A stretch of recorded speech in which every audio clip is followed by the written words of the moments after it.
I have to admit, it took us a while to decide which holy book to tackle this year, and it wasn't an easy decision, but ultimately we settled on the Pearl of Great Price for 2 reasons.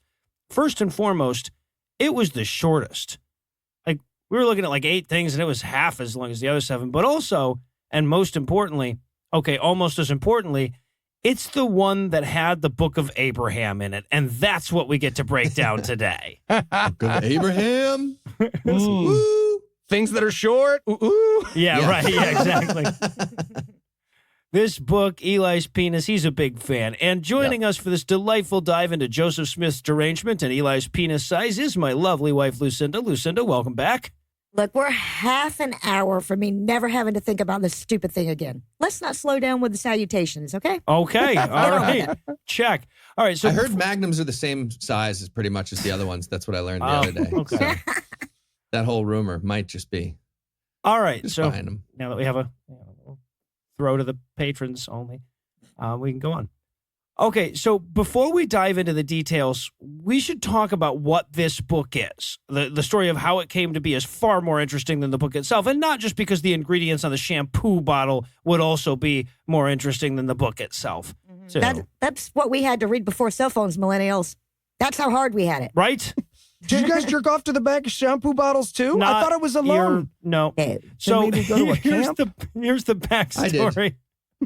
Conditioner usually, but yeah. All right, so here's the backstory on this. Some dude inherits some old Egyptian papyri from a dead ant or something, and he's toting it around the Midwest back in the 1840s, displaying it at sideshows and shit. So he hears about these Mormons and how their backstory includes a guy who says he can translate Egyptian hieroglyphics. So the carnival barker's like, hey, I bet I could rip this guy off. Spoiler alert, you can literally always rip Joseph Smith off. Pretty much, yeah. So he goes to Kirkland, Ohio, where the Mormons were, and he offers Joey this whole bunch of Egyptian stuff, which apparently included a mummy as well, for the princely sum of $2,400 in 1840. That's 70 grand in today's money. So Joey looks at it. He declares that the papyri include the literal handwritten words of both Moses and Abraham. And then he orders his followers to pay for it for him. And then he translates them. He translates them. This is amazing. It's like that improv liars duel you get when 2 idiots at the bar, they read different memes about Hillary Clinton being a serial killer. So they both agree on the general premise, but they're just making new stuff up. Yeah. I say, so these are the scrolls from 2 magical prophets of God. Yes. And they say that I, Joseph Smith, will buy these for $100 in future currency called dollars. It actually says $100 each if you look at that little squiggle right there. So $2,400 total. Oh, it does, doesn't it? Is it right there? Great. Yep. Great. Yep. So that's the deal. We are both not lying. 2,400. We are not. Why did you all just freeze for like a minute? I'm pretty sure they were doing a doodly-doo. Were you guys doing a doodly-doo? We were doing it. I was the salesman. Yep. Okay. All right. So Joseph Smith translates these papyri, and he releases them, by the way, 1 chapter at a time in a newspaper that he owns to drum up a little extra distribution, I guess. Of course, later, Egyptologists learn how to actually read hieroglyphs, and they translate these ones, and lo and behold, they are not the words of Abraham or Moses, but instead they're literally the most common Egyptian thing you could possibly have, right? They're fragmentary copies of the Book of the Dead and the Book of Breathings, which, that's still pretty cool. I'd hang it on my wall, but it's the equivalent of people thousands of years from now having a phone book from today. Yeah. So just to be clear, we're reading a mistranslated filibuster, the Holy Book. Yes. That's what's happening right now. Yes, The sir. forged note from the dog that ate your homework, the Holy Book. Yes. Yeah. Bark, it says. All right. So, but when he was done with his translating, Joey also felt the need to copy over and explain a few of the larger drawings on the fragments, which are amazing, but also lead to the greatest penis ever captured in Holy Canon. So we're going to get to that. Just as we're going through this, keep in mind that there's a God dick at the end. Yes. You sound like a Catholic priest. Can I just tell you that? It comes up. Okay, but before we can get to the penis, we start out with Abraham apartment hunting in Chaldea and becoming a priest. Yep. This is the perfect start to Joe Smith just making shit up. So, like, we get Abraham, prophet of God, getting kicked out of his parents' basement. Essentially, Fantastic. yes. Oh, and in one of the worst examples of foreshadowing in literary history, Abraham laments that the heathens were, quote, offering up their children unto these dumb idols, end quote. It's all about the intelligence of the God you're killing your kid for. Yeah. Oh, gotcha. Right.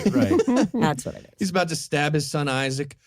Okay, God, just really quick before we get to that, why is a raven like a writing desk? Quickly. Too slow. What's pi minus 3? Pi minus 3. Go. Well, he goes way out of his way to make the Egyptian gods seem way worse because, they demand more than just one person in human sacrifice. I'm sorry. Did you fucking say 2 sons? That is irresponsible nonsense. I can't take you seriously. As I was going to St. Ives, Well, in verse 12, by the way, he references illustration A, I guess? Yeah. Yeah. So on the papyrus that they bought, there's a picture that, according to this book, is a bunch of Egyptian priests trying to offer Abraham up as a human sacrifice before Abraham made his heroic escape. What it actually shows is a funeral. Yeah. We also get Joe Smith using the word hieroglyphic in his translation of ancient Egyptian hieroglyphics. That's a word from Middle French, not Egypt.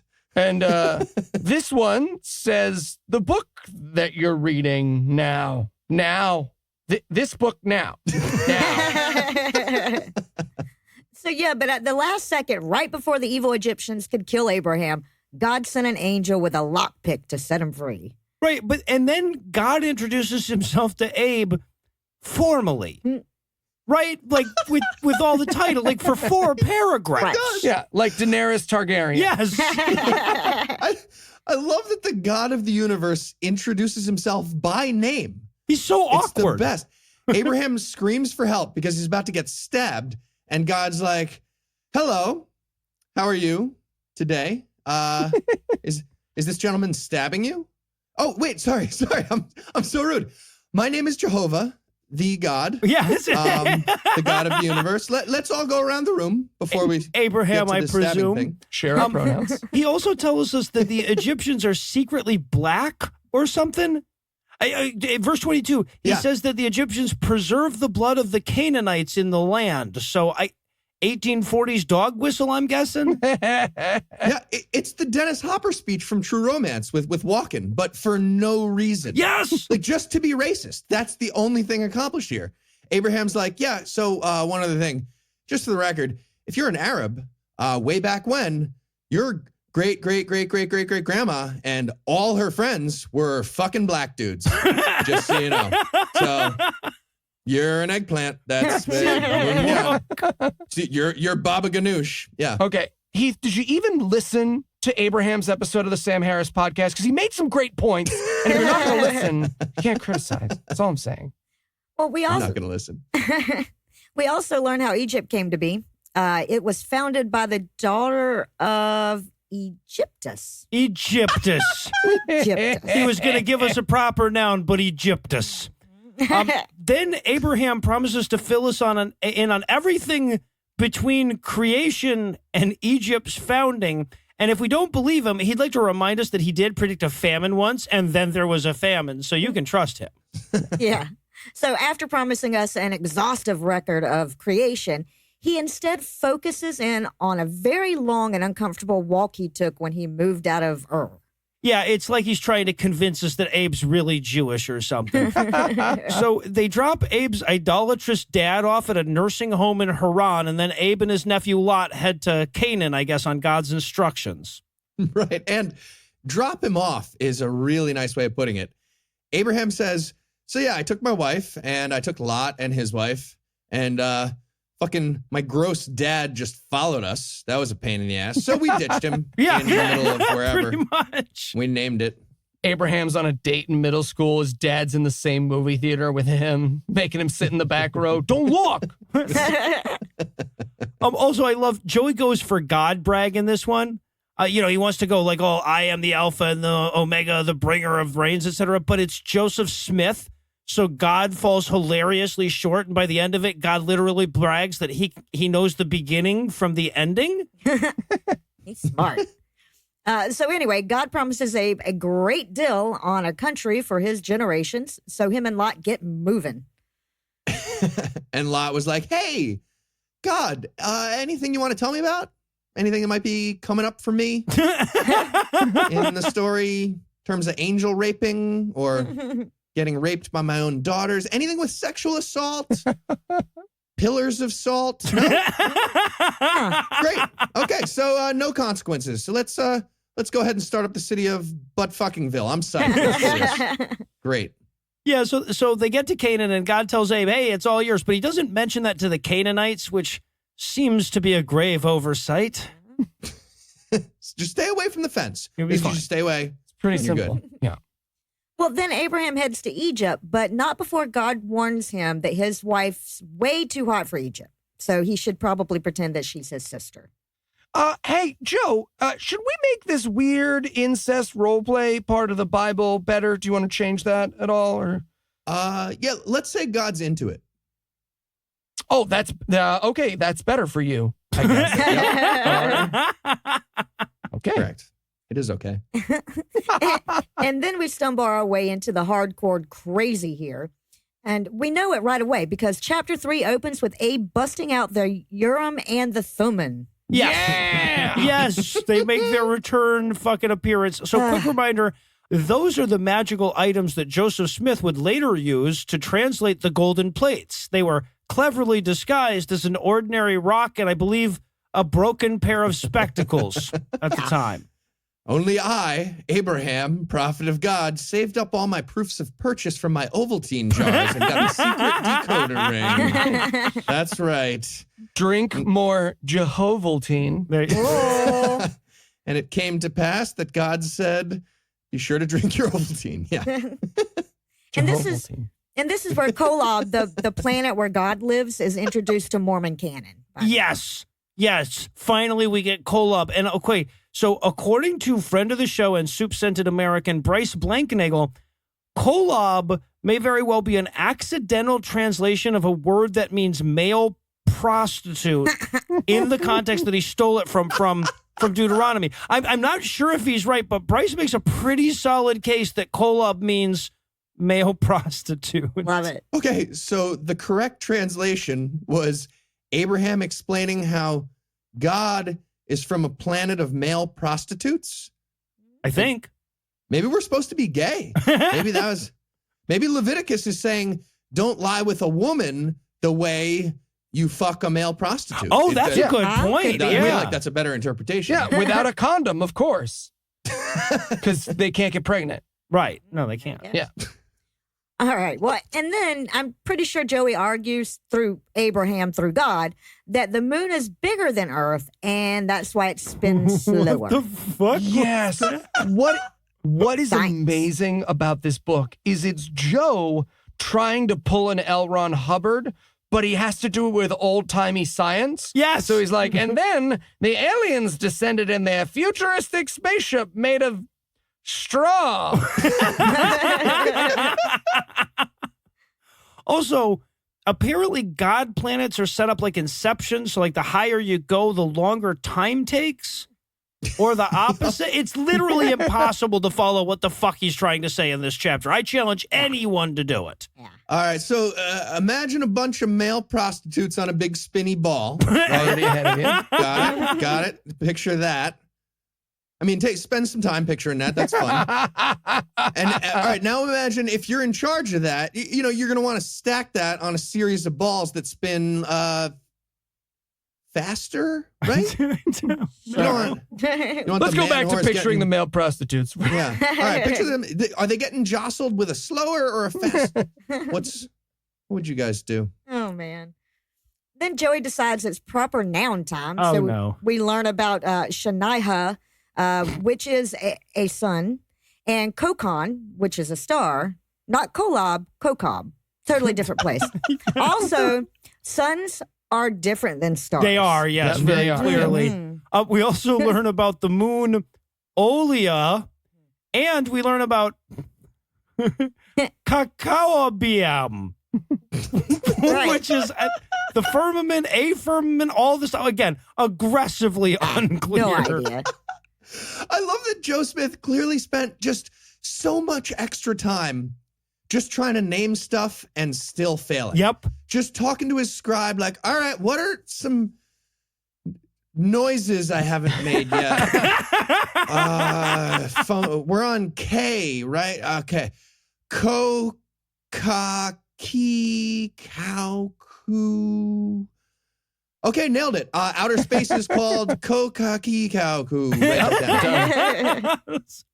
And just to be clear about how clear this book isn't, I wanted to pull a sample sentence. So this is what we're dealing with. Stuff like, quote, howbeit that he made the greater star, as also if there be two spirits, and one shall be more intelligent than the other, yet these two spirits, notwithstanding one is more intelligent than the other, have no beginning. They existed before, end quote. What? Noah, that's actually my transcription of Heath trying to talk to a pretty girl at Skepticon. Oh, okay. I can see what No, you're I saying. got it. It's not, What's this? Riffra. Well, I honestly think that paragraph is about how Joey is smarter than his wife. Like, I was expecting it to go on to say, notwithstanding, one is more intelligent than the other. It was probably going to figure out it was supposed to be pulling the door right before she said anything. And besides, she doesn't even know what a torque wrench is. Okay, so a smart spirit and a dumb spirit are fucking a male prostitute on Spinny Heaven Ball. And I'm with you. one of them always lies and the other one always tells the truth. And there's a Goblin King, and he's doing lots of spinny ball stuff too. We're nailing this. This is all falling together. How does Jennifer Connelly find the castle with one question? That's what we're asking. So, okay. Mormonism. So God also gives Abraham a peek at pre-heaven and shows him all the yet-to-be-born intelligences that will give Mormon guys the theological right to stalk their middle school crushes from now on. And then we get to meet pre-Jesus, I think. Again, insanely hard to follow here. I have no idea what's going on. I love this little moment here. God said, "Who shall I send to be the Messiah?" And Jesus is like, "Here I am, Son of Man, send me." And then just some other guy was like, "Here I am. I'm fucking Alan, send me." And God said, I'm going to send the first guy, the Son of Man guy. Thank you. Who the fuck is that other guy? I have no idea. Who knows? It's just some dude was like, "No, me. If Jesus isn't going to do it, I guess I could do it. I think that was Satan, but again, it's so unclear. Who the fuck Super knows? unclear. I laughed for a while. I really did. I laughed for a while at that bit. Well, and then Joey goes full polytheism, and suddenly there are a bunch of gods. And I guess Abraham is doing his way back to creation here. And I think my favorite part was the description of the gods. There was all of a sudden there were a bunch of them.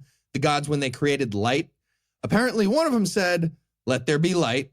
Probably had a big fight over who got to do that one, because that's a big fun one as spells go. But then the light shows up and they're all like, "Wow, okay, that's very bright. Like aggressively, uncomfortably bright. Alexa, can we dim that? Maybe, I don't know. Can we create some anti-photons?" And that's when they were like, "Darkness too?" I don't know. One of the other gods is like, "Does this stuff give you cancer?" It does. It does. Well, we will create cancer soon. We will. I told you he was going to mess Hold it up. on. Just follow up. Are we creating cancer? Did we all agree? Let there be cancer? Can we? Right. We cannot go back. I told you he was going to mess it up. Should have let me do it. And then he rips off the opening of Genesis because fucked, I guess, if he's going to do like 5 full chapters of fresh material at this point in his career, he's going to stick with the basics. Well, of course, Joey makes a few improvements along the way. Does he? By which we mean adds extra words where they don't really need to be. Okay, if that's your definition. Sure. Pearl of Great Price is like God got assigned to do a group project with Joseph Smith. Well, and the direct Genesis lift carries on into the next chapter as well, just in case anybody was in need of hearing half of the Adam and Eve story again. Oh, for fuck's sake. Right. I'd love to hear a version of Genesis from Eve's perspective. That'd be like, good. that half would be fun. She's just like, all right, so I'm hanging out in the garden, and this giant talking, walking snake starts fucking negging me, and that's obnoxious. The only way I can get him to leave is if I eat a bite of his stupid fucking apple, and he's bothering me the whole time. So, yeah, yada, yada, yada. Hillary Clinton can't even beat a rapist. So, there you go. Story of Genesis from Eve, from woman's perspective. But that is not the half of the story they went with. I just thought that'd be fun. No, Sorry. unfortunately. For what it's worth, though, he does go into the pre-original sin irrigation more than the original Bible did. Apparently, it never rained, but there was like a mist over just the crops, everything. Again, not clear, but it was clearer than it was in the first one. Yeah. Ken Ham's origin story, ladies and gents. Ken Ham's origin story. Well, and another improvement, in my opinion, in Joey's version, we skip the part where God parades all the animals out to Adam and goes, "You want to fuck that?" And we straight ahead to the rib thing. Yeah. Good. And just for the record, God refers to women here as, exact quote, help meet. Yep. And then halfway through, while Adam's naming the animals, Joey's like, "Fuck it."